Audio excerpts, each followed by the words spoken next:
With the loss of habitat, temperature change, and changing water quality, much of the world's coral is at risk. At Biscayne National Park, the Coral Reef project is underway and already making a difference. This fragile ecosystem is under almost constant threat.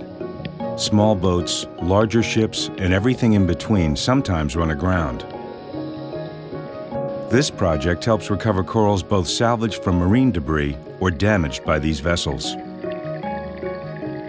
In an effort to protect and revitalize part of the world's third longest living coral reef, these coral pieces are taken to the University of Miami's experimental hatchery.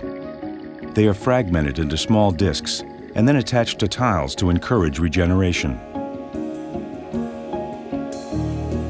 Volunteers insert and record pit tag IDs to track the growth of each individual coral fragment over the next year.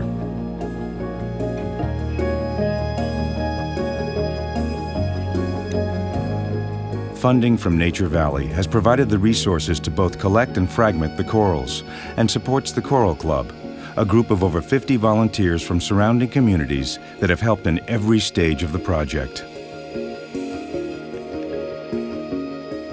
For more information on Nature Valley's National Parks project, visit preservetheparks.com.